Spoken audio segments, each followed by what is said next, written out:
Hello दोस्तों, welcome to our channel Motion explain GSEB मेडिसी standard 9th Gujarat board. The name of the chapter is fundamental rights, fundamental duty and directive principle of state policy. So हमारा next question is describe the importance of directive principle और state policy, या इस question को हम ये भी कह सकते हैं briefly describe the directive principle of state policy. हम लोग यहाँ पे जो हमारे डायरेक्टिव प्रिंसिपल ऑफ स्टेट, उन पॉलिसी के बारे में हम जानेंगे ये है क्या। चलिए, answer is directive principle of the state policy are given in part 4। ये हमारे संविधान के चौथे पार्ट में हमें दिया हुआ है। आर्टिकल 36 से लेकर 51 के बीच में directive principle of state policy के बारे में मेंशन किया गया है कि इसमें क्या क्या चीज़ें हमने इंक्लूड करी हैं। चलिए हम जानते हैं इसमें क्या क्या चीज़ें इंक्लूड करी हैं। These include a number of human rights which are essential for the all-round development of individual। अब इस आर्टिकल में ह्यूमन राइट्स के बारे में मेंशन किया गया। अलग अलग तरीके के ह्यूमन राइट्स हैं जो हमारे पूरे रूप से हर दिशा से हमारे डेवलपमेंट, हमारी प्रगति के लिए बहुत ज़रूरी है। जैसे राइट टू वर्क, यानी हमारे पास काम करने का अधिकार है, हमें कोई भी काम करने से रोक नहीं सकता है। Right to leisure, right to leisure का मतलब है कि हम अपने हिसाब से अपना एंटरटेनमेंट कर सकते हैं, अपने आप को हम रिलैक्स फील करवा सकते हैं। Equal pay for equal work to man and women, आदमी और औरत उसको काम के हिसाब से उसको सैलरी दी जाएगी, किसी भी तरीके का यहाँ पे भेदभाव नहीं किया जाएगा। जैसे ज़्यादातर काम में ऑब्जर्व किया जाता है कि जो आदमी होते हैं उनको ज़्यादा पैसे दिए जाते हैं और जो वुमेन्स होती हैं उनको कम पे दिया जाता है, क्योंकि कंपैरेटिवली देखा जाए तो यहाँ पे जो वुमेन्स होती हैं वो कुछ एक्स्ट्रा कमाने की कोशिश करते हैं, और यहाँ पे जो काम करने वाले जो बिजनेसमैन होते हैं, जो शॉप ओनर्स होते हैं, वो इस चीज़ का गलत फ़ायदा उठाते हैं, मजबूरी का फ़ायदा उठाकर औरतों को कम सैलरी देते हैं। नेक्स्ट आ जाता है free and compulsory education for the children in the age group of 16 to 14 years. ये हमारा right cultural and educational right के अंदर हमारा आता है। जो एजुकेशनल राइट जो आपने पहले के वीडियो में आपने देखा होगा, मैंने एक पॉइंट डिस्क्राइब किया है, कल्चरल एंड एजुकेशनल राइट। अब एजुकेशनल राइट के तहत हर 6 से 14 साल के भारतीय बच्चे को अधिकार है फ्री एजुकेशन पाने का और मुफ्त शिक्षा पाने का। यहाँ पे इसका मतलब ये नहीं है कि वो किसी भी संस्था, किसी भी एजुकेशन इंस्टीट्यूट, स्कूल में जाके फ्री एजुकेशन पा सकता है। यहाँ पे सिंपल सा ये कहा गया है कि अगर बच्चा 6 से 14 साल के बीच में फॉल होता है और उसके परिवार वाले, उसके माँ बाप असमर्थ हैं, उसको पढ़ा नहीं पा रहे हैं फाइनेंशियल पैसे की वजह से, इकोनॉमिक सिचुएशन की वजह से, तो यहाँ पे सरकार ने गवर्नमेंट स्कूल ओपन करके रखे हुए हैं जहाँ पे वो अपने बच्चों का दाखिला करवाकर उनको एजुकेशन दिलवा सकते हैं। मेन मकसद ये है कि हर बच्चा किसी भी वजह से एजुकेशन से वो दूर नहीं होना चाहिए, हर बच्चे को एजुकेशन मिलनी चाहिए, ये उसका फंडामेंटल राइट है। अब थोड़ा सा डीप में जानते हैं डायरेक्टिव प्रिंसिपल और स्टेट पॉलिसी को। It shall be the endeavour of the state. ये हर राज्य सरकार की जिम्मेदारी है कि वो अपने राज्य के जितने भी नागरिक हैं उनका सोशल, सामाजिक रूप से, इकोनॉमिक, आर्थिक रूप से यानी फाइनेंशियल रूप से उनके कल्याण, वेलफेयर, उनके भलाई के लिए काम करें। By providing him the educate means of livelihood for both man and women, उनके रोजी रोटी का जरिया बनाए ताकि वो अपनी जिंदगी को बेहतर बना सकें। नेक्स्ट पॉइंट पे हम लोग आते हैं कि that it shall recognise the economic system in a such a way to avoid concentration of a wealth in the hand of the few. अब directive principle of the state policy के तहत राज्य सरकार को ये ध्यान देना है कि कुछ लोगों के हाथ में ही पैसे कमाने का मौका ना मिले, राज्य के, देश के हर नागरिक को समान अधिकार मिले कि वो पैसे कमा सके। Next, it shall utilise the control physical resources to serve common good. राज्य सरकार की ये जिम्मेदारी है कि वो जितने भी जो हमारे फिजिकल रिसोर्सेज हैं उनको बेहतरीन तरीके से इस्तेमाल करें और उनके डेवलपमेंट के लिए वो यूज़ करें। It shall secure healthy and working condition for man, women and children. अब यहाँ पे अगर कोई भी हमारा भारतीय नागरिक काम करने की जगह पे जा रहा है तो वहाँ पे एक ऐसा एनवायरनमेंट बनाए जो उनकी सेहत के लिए किसी भी तरीके से हानिकारक ना हो। काम करने की जगहें जो होती हैं वहाँ पे कॉन्टिन्यूसली चेकिंग करें, इंस्पेक्शन करें कि वहाँ पे किसी भी तरीके से जो काम कर रहे हैं वर्कर्स उनका शोषण ना हो, उनकी हेल्थ को किसी भी तरीके से ऐसा काम ना करवाया जाए जिससे उनकी हेल्थ को नुकसान हो।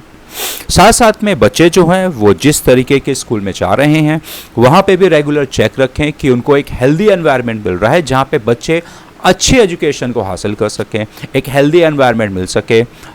नेक्स्ट हमारा पॉइंट है, it shell guard the children again exploitation and moral degradation. राज्य सरकार की जिम्मेदारी है कि वो ये ध्यान रखें कि बच्चों के साथ किसी भी तरीके का मेंटल, फिजिकल उनका शोषण ना किया जाए। साथ साथ में इकोनॉमिकल, उनके वो गरीब हैं, वो पढ़ नहीं पा रहे हैं तो उनको ज़बरदस्ती जैसे उनसे से काम करवाना, क्योंकि मालूम है बच्चे हैं, पैसे कमाने के लिए वो क्या करेंगे, वो किसी भी तरीके के काम को कर लिया जाएगा। उनको पता नहीं है कि ये काम सामाजिक रूप से सही है, गलत है, लेकिन उनको पैसे की लालच देकर कुछ अमीर लोग क्या करते हैं, उनके इस मजबूरी का फ़ायदा उठाते हैं, जिसकी वजह से उनका जो मॉरल है वो डिग्रेड होता है। Next point, it shall make effort to raise standard of living and public health. राज्य सरकार की ये जिम्मेदारी है कि वो अपने राज्य के लोगों का ध्यान रखें, उनकी रहने की व्यवस्था, वो जहाँ पर भी रह रहे हैं, भले ही स्लम एरिया में रह रहे हैं तो वहाँ पे सिविक सर्विसेज अच्छी होनी चाहिए, जैसे साफ़ सफाई, क्लीन ड्रिंकिंग वाटर, पीने की साफ व्यवस्था होनी चाहिए, हाइजीन फैसिलिटी होनी चाहिए, ट्रांसपोर्टेशन फैसिलिटी होनी चाहिए ताकि वो अपने काम पे जा सकें। साथ साथ में उनकी सेहत का ध्यान रखने के लिए वहाँ पर सिविल हॉस्पिटल खुलवाना चाहिए। हॉस्पिटल नहीं खुल सकता है तो वहाँ पे सरकारी क्लिनिक खुलवाना चाहिए जहाँ पे वो जाकर अपने बीमारी का इलाज करा सके और एक बेहतर ज़िंदगी और एक हेल्दी ज़िंदगी जी सके। नाउ हमारा जो नेक्स्ट पॉइंट है, it shall promote educational and economic interest of many class, particularly the एससीज यानी schedule caste and the STs यानी शेड्यूल ट्राइब्स। राज्य सरकार की जिम्मेदारी है कि वो सभी राज्य के नागरिक, सभी देश के नागरिकों का, ये हमारे राज्य सरकार और केंद्र सरकार की जिम्मेदारी है कि वो हर लोगों का ध्यान रखें, भले ही वो किसी भी जाति से क्यों ना हो, किसी भी धर्म से क्यों, हर का एक मौलिक अधिकार है कल्चरल एंड एजुकेशनल राइट। इसके तहत सरकार को उनके एजुकेशन का और इकोनॉमिक इंटरेस्ट का उनको ध्यान देना होगा ताकि वो अपने बच्चों को पढ़ा सके, और जो इकोनॉमिक इंटरेस्ट है उनके साथ किसी भी तरीके का जातीय रूप से, धर्म रूप से, लैंग्वेज के रूप पे उनके साथ भेदभाव ना हो, particularly specially schedule caste and schedule tribes वालों को। नेक्स्ट हमारा जो पॉइंट आता है, it shall provide early childhood care and education to all children. ये हमारा चौथा जो अधिकार है, कल्चरल एंड एजुकेशनल राइट, हर बच्चे का ध्यान रखा जाए कि ताकि उसका किसी भी तरीके से एक्सप्लॉयटेशन ना हो। साथ साथ में उनकी पढ़ाई का भी ध्यान रखना है। अगर वो 6 से 14 साल के फॉल होते हैं तो वो फ्री एंड कंपलसरी एजुकेशन के हकदार हैं। हमारा जो नेक्स्ट पॉइंट आता है, it shall prohibit intoxicating drinks and drugs that are injurious to health. राज्य सरकार को ये भी ध्यान देना है कानून व्यवस्था में कि कहीं हमारा जो यूथ है, जो नौजवान पीढ़ी है, वो किसी भी तरीके से नशे में तो इन्वॉल्व नहीं हो रहे हैं, उस पर रोकथाम लगानी, कंट्रोल करना है। Next, it shall provide Panchayati Raj, agriculture, cottage and village industries for the development of rural area. बहुत ही है, पंचायती राज में इंक्लूड किया जाता है, यहाँ पे गांव के अंदर एक सरपंच बनाया जाता है, यहाँ पे सेल्फ डेवलपमेंट रूल लाया जाता है। सेल्फ डेवलपमेंट का मतलब होता है एक ऐसा राज्य, ऐसा शासन होता है जहाँ पर नागरिकों उस पर्टिकुलर एरिया के, पर्टिकुलर लिमिटेड गांव के लोगों में से ही बीच में एक सरपंच को चुना जाता है, एक लीडर को चुना जाता है जो अपने गांव के डेवलपमेंट के लिए काम करेगा। साथ साथ में गांव के लोगों के लिए कॉटेज इंडस्ट्री छोटी इंडस्ट्री होती है जिसमें परिवार के लोग ही काम कर सकते हैं, और इस फैक्ट्री को सेटअप करने के लिए 5 से 50 हज़ार तक के अमाउंट में कॉटेज इंडस्ट्री ओपन हो जाती है, जैसे पापड़ बनाना, अचार बनाना, फिर मोमबत्ती बनाना, फिर इस तरह के छोटे छोटे कामकाज करवाए जाते हैं। साथ साथ में विलेज इंडस्ट्रीज़ ऐसी होती है जैसे राइस मिल हो गया है, यहाँ पे ऐसी इंडस्ट्रीज़ खोली जाती हैं जिससे गांव वालों को गांव में रहकर ही जॉब मिल सके, उनको मजबूरी में शहर की तरफ ना आना पड़े, ताकि वो अपनी खेती बाड़ी पे भी ध्यान रख सकें।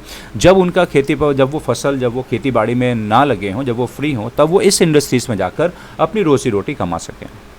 Next, it shall prohibit the slaughter of calves and milk animal. साथ साथ में राज्य सरकार को ये भी ध्यान देना है कि जो काऊ हैं, जो एक किसानों का जो सोर्स ऑफ इनकम है, जो दूध बेचकर जो कमाते हैं, घी बेचकर, दही बेचकर, उनका ध्यान रखा जाए। नो काव्स यानी गाय के बच्चे, इन इस तरीके से।